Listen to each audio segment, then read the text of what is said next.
Hey everyone, happy Friday. Welcome back to Ancestral Healing. Thanks for joining us in today's video. We are gonna get you ready for the holidays today with a little bit of a carnivore dessert. So this is a new dessert. It's going to be a carnivore ghee bone marrow fudge. I know, how is that possible? Well, I'm gonna give it a try.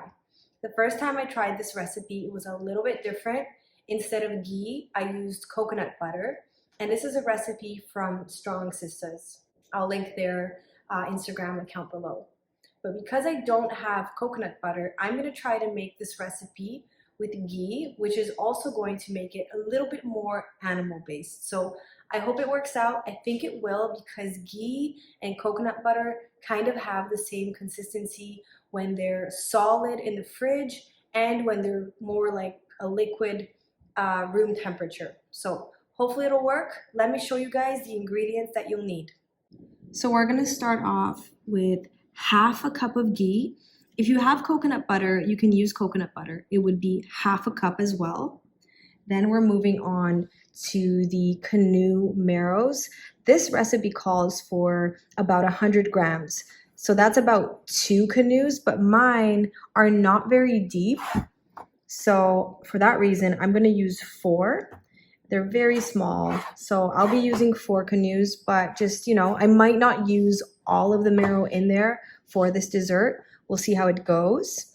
And then we're gonna need some honey. The recipe calls for 3 tablespoons of raw honey. I'm gonna do a little taste test, but I'll start with 3. Then we need some coconut flakes and some vanilla extract. So first things first, what we're gonna do is you wanna make sure that these are not frozen anymore. If they are, that's okay. You'll just have to bake them for longer. But I'm going to bake these at 400 degrees for about 20 minutes. So I'm gonna pop these in the oven and I'll check back with you guys in 20. So actually, while the bone marrow is baking, what we can do in the meantime is we can get this ghee really, really liquefied. So I'm gonna be using my pot over there with kind of like a double broiling method. Let me show you guys. So I'm gonna get this down to a liquid, and then I'm also gonna add in the coconut flakes and the vanilla, but I'm not gonna add in the honey until the very end of this recipe so that it can preserve its nutrients. You don't want to overheat the honey. So I've got a pot of water and my ghee in here. I'm just gonna casually kind of mix around as it heats up. And then I'm gonna take it off the stove, make sure it doesn't boil or anything, just want it to get liquid. So I've actually transferred it over to a bigger bowl because I'm gonna be using a hand mixer. And this is also where the bone marrow is gonna go. So you just wanna give yourself a little bit more space to mix. But let's add in the coconut flakes, 1/4 a cup.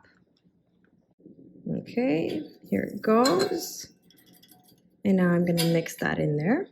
So that's what it should look like.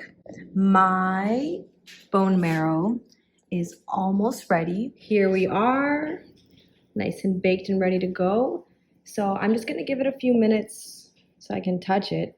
But you wanna get all the marrow, including whatever's, poured over to the side, into a container. So let me scoop everything up and then I'll show you guys what it should look like.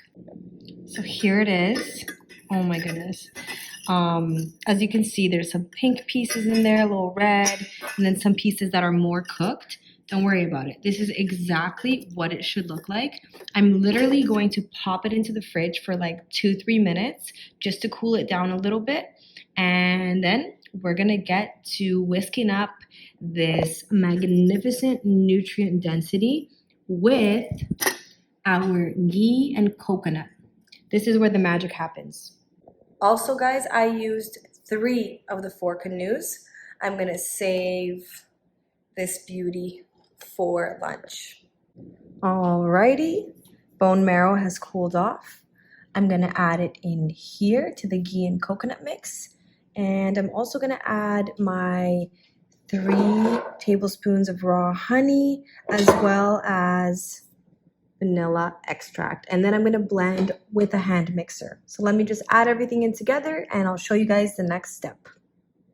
There we go. I know this looks far from appetizing, but if it's gonna turn out as good as the one with the coconut butter, this is the best thing ever. You're gonna thank me. So now I'm just gonna hand mix this entire mixture and I'll show you guys what it looks like after. I'm using a little Black & Decker hand mixer, works just fine. Oh my god, you guys, it tastes really good. So I just kind of, took a little taste test and I'm gonna put a little bit more honey.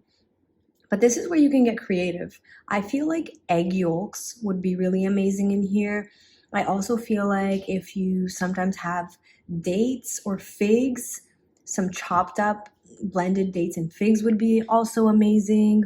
Ooh, but so far, so good. So all I'm gonna do is add a little bit more honey and a dash of salt, and then that's it. All right, so grab a container, preferably not plastic, but this is like the best size that I have for the amount that turned out. And put some parchment paper and add that in here, and then we're gonna freeze it. It's kind of cool, it just spreads like butter. So just kind of spread it evenly. Oh my god, it's so good. You guys, you're gonna love this. Okay, friends, here's our little fudge loaf. I'm gonna add it into the freezer for, I don't know, maybe 30 minutes and we'll see what turned out. I'm super excited though. I have high hopes that it turned out great with the ghee. Here she is. So it's solid. I'm gonna take it out of the parchment paper and cut it up for you guys. Give me one moment.